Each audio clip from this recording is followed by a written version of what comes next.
नमस्कार दोस्तों, आज हम बहुत ही इंपॉर्टेंट टॉपिक के बारे में डिस्कस करेंगे।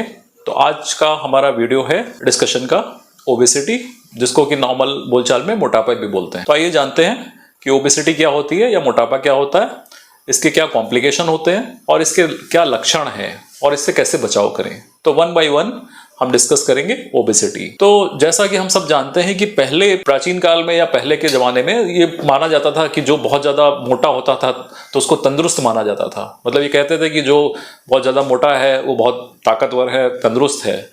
लेकिन धीरे धीरे जब मेडिकल साइंस इवॉल्व हुई और बहुत सारी रिसर्च हुई, तब ये पता लगा कि जो ओबेसिटी या मोटापा है ये हमारे लिए अच्छा नहीं है। इसके होने से बहुत सारी बीमारियां होती हैं।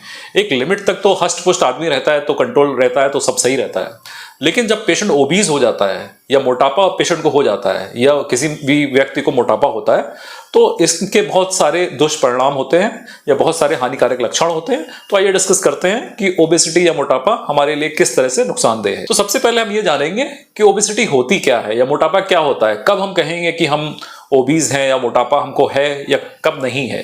तो बहुत सारे लोगों को ये पता ही नहीं होता है कि वो ओबीज हैं या ओवरवेट हैं। तो इसलिए सबसे पहले हम ये जानेंगे कि ओबेसिटी क्या होती है। तो ओबेसिटी जानने का बहुत अच्छा तरीका है कि अपने आप को आप मेजर करें, आपका अपने शरीर का मेजरमेंट लें, उससे पता लग जाएगा कि आप ओबीज हैं कि नहीं। क्या मेजर करें? सबसे इंपॉर्टेंट चीज होती है बीएमआई। बीएमआई होती है बॉडी मास इंडेक्स। तो ये हमारी हाइट और जो वेट होता है इसका एक अनुपात होता है, जो कि होता है किलोग्राम पर मीटर स्क्वायर। तो जितना हमारा वेट है किलोग्राम में, उसको हम हाइट के मीटर में हम पहले हाइट को नापते हैं और उसको 2 से मल्टीप्लाई करते हैं। और उसके बाद जो भी हमारी ये हाइट आ रही है, मतलब हम हाइट को 2 से मल्टीप्लाई करेंगे मीटर में और उसको फिर वेट से उसका भाग करेंगे, मतलब डिवाइड करेंगे वेट से। तो जितनी भी वैल्यू आएगी ये हमारी बीएमआई होती है। इसको बोलते हैं बॉडी मास इंडेक्स। तो ये जो बीएमआई होती है ये हमारे शरीर में फैट को दर्शाती है कि हमारे शरीर में कितना एक्स्ट्रा फैट है। तो अगर हम तंदुरुस्त लोगों की बात करें, स्वस्थ लोगों की बात करें, तो उनका बीएमआई होता है 18.5 से 24.9, मतलब 18 से लेके और 24.9। अगर ये वैल्यू आ रही है बीएमआई की तो इसको बोलते हैं स्वस्थ है या हेल्दी है। लेकिन ये बीएमआई अगर 25 से लेके 30 के बीच में आ रही है तो इसको बोलते हैं ओवरवेट, मतलब जिनका वजन अधिक होता है। तो ये ओवरवेट वाला जो पीरियड होता है या टाइम होता है, ये सबसे इंपॉर्टेंट होता है कि इस कंडीशन में आप इसको, अगर आपको पता लग गया कि आप ओवरवेट हैं तो आगे फर्दर इसको बढ़ने से रोका जा सकता है। तीसरा होता है ओबीज या मोटापा। ये तब होता है जब बीएमआई 30 क्रॉस कर जाए। तो जैसे किसी व्यक्ति का हाइट 150 सेंटीमीटर है और उसका वेट जो है 50 किलोग्राम है, तो हम 150 सेंटीमीटर को अगर मीटर में कन्वर्ट करें तो 1.5 मीटर आएगा। तो 1.5 मीटर को फिर 1.5 मीटर से मल्टीप्लाई करेंगे और जो वैल्यू आएगी उसको हम 50 किलो में उसको डिवाइड कर देंगे। तो जो वैल्यू आएगी ये होती है हमारी बीएमआई। तो बीएमआई के लिए सबसे इंपॉर्टेंट चीज है कि आपको वेट पता होना चाहिए, हाइट पता होनी चाहिए और एक सिंपल से कैलकुलेशन से आपको बीएमआई पता लग जाती है।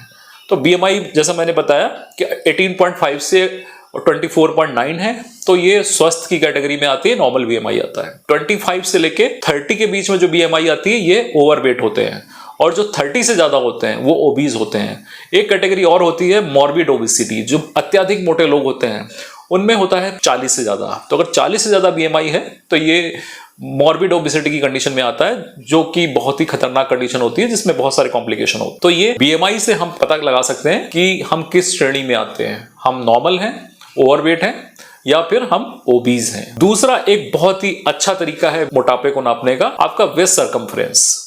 तो अगर हम इंडियन कॉन्टेक्स्ट में देखें, भारतीय परिदेश में देखें, तो अगर मेल में जो जितने मेल हैं या जो पुरुष हैं उनकी अगर वेस्ट सरकमफ्रेंस 90 सेंटीमीटर से ज्यादा है, तब ये ओबीज की कैटेगरी में आती है। और फीमेल की बात करें तो 85 सेंटीमीटर से ज्यादा। तो आपकी जो भी वेस्ट है, अगर वेस्ट 90 से ज्यादा है मेल में और 85 से ज्यादा फीमेल में है, तो ये भी ओवरवेट कैटेगरी में या ओबेसिटी की कैटेगरी में आती है। तो इस समय भी आपको सतर्क हो जाना चाहिए।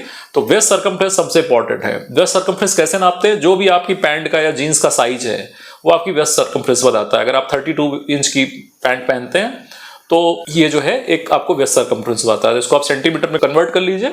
अगर ये 90 से ज्यादा पुरुषों में और महिलाओं में 85 सेंटीमीटर से ज्यादा है तो ये ओवरवेट की कैटेगरी में आता है। दूसरा होता है waist height ratio. Waist height ratio क्या होती है कि जितनी भी आपकी हाइट है और जितना आपका वेस्ट सरकमफ्रेंस है, तो वेस्ट सरकमफ्रेंस को आपकी हाइट से हम डिवाइड कर देंगे। तो ये वैल्यू अगर 0.5 से ज्यादा आती है तो ये भी ओबेसिटी या ओवरवेट कैटेगरी में आती है, जिसको बोलते हैं वेस्ट हाइट रेशियो। पहले वेस्ट हिप रेशियो भी था, लेकिन अब वेस्ट हाइट रेशियो जो है ये बहुत इंपॉर्टेंट एक सूचकांक है या एक इंडेक्स है जिससे हम ये नाप सकते हैं कि पेशेंट ओबीज है या नहीं है। तो ये मैंने आपको बताया कि क्या क्या कैसे पहचानेंगे कि आप ओबीज हैं कि नहीं। अब हम ये जानेंगे कि ओबीज होने के नुकसान क्या है, मतलब ओबेसिटी की क्यों हम डिस्कस कर रहे हैं। अगर आज इंडिया में देखा जाए, भारतवर्ष में देखा जाए, तो कम से कम 40% लोग ओबेसिटी की कैटेगरी में आते हैं। 40% मतलब आपकी मान के चलिए कि आधे के आसपास जो पॉपुलेशन है वो ओबेसिटी से ग्रसित है। तो ये बहुत बड़ा नंबर है। और क्यों इंपॉर्टेंट नंबर है? क्योंकि बहुत सारे कॉम्प्लिकेशन, बहुत सारी डिजीज होती हैं जो ओबीज पेशेंट्स में होती हैं। नॉर्मल में वो बीमारियां नहीं होती, लेकिन जैसे जैसे व्यक्ति ओबीज हो जाता है ये बीमारियां उनको घेर लेती हैं। और फिर ये जो बीमारियां होती है लाइफ लॉन्ग होती हैं। और यूजुअली ये डिजीज जो होती है नॉन कम्युनिकेबल होती है, मतलब एक दूसरे से फैलती नहीं है। तो पहले जब देखा जाए, जब हमारा जो आज़ादी के पहले का जो टाइम था, उस समय कम्युनिकेबल डिजीज बहुत ज़्यादा प्रिवलेंस थी इनकी। कम्युनिकेबल मीन्स जो एक आदमी से या एक इंसान से दूसरे इंसान में फैलती है, जैसे कि बैक्टीरियल या वेक्टर बॉर्न डिजीज होती है। लेकिन ये आजकल जो है वो नॉन कम्युनिकेबल डिजीज ज़्यादा प्रिवलेंट हो गई है। और ये हमारे लाइफस्टाइल से डिपेंडेंट है, क्योंकि हमारा लाइफस्टाइल आजकल अच्छा नहीं हो रहा है। इस वजह से ये नॉन कम्युनिकेबल डिजीज बहुत ज़्यादा मात्रा में है और इसके कॉम्प्लिकेशन बहुत ज़्यादा है। तो अगर हम ओबेसिटी की बात करें तो एक जो हमारी ICMR, Indian council of medical research की रिसर्च हुई थी, उसमें ये शो किया गया था कि लगभग 11 से लेके और 40% लोग जो हमारे डिफरेंट स्टेट्स में रहते हैं वो ओबेसिटी या मोटापे से पीड़ित हैं। ये बहुत बड़ा नंबर है। इसके अलावा अगर बच्चों में देखें मोटापा, तो करीब 17% बच्चे ओबीज हैं। तो ये भी एक बहुत ही खतरनाक फिगर है, क्योंकि अगर चाइल्डहुड में ओबेसिटी होती है, मोटापा होता है, तो ये फिर धीरे धीरे बढ़ता है। और जैसे जैसे बच्चे बड़े होते हैं उनमें ओबेसिटी बढ़ती है और उसके कॉम्प्लिकेशन बढ़ते हैं।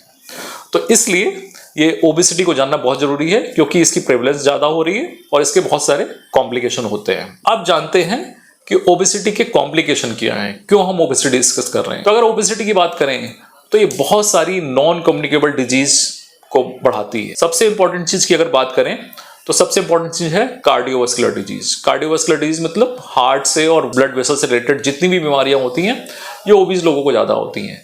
तो अगर हम हार्ट अटैक की बात करें, ब्रेन स्ट्रोक की बात करें और इसके अलावा किडनी की बात करें, तो ये भी ओबीज पेशेंट में ज्यादा होता है। जितने भी लोग ओबीज होते हैं उनको हार्ट अटैक होने की संभावना नॉर्मल व्यक्ति से होने में कई गुना होता है। एक व्यक्ति है जिसमें जो ओबीज है और दूसरा नॉन ओबीज है।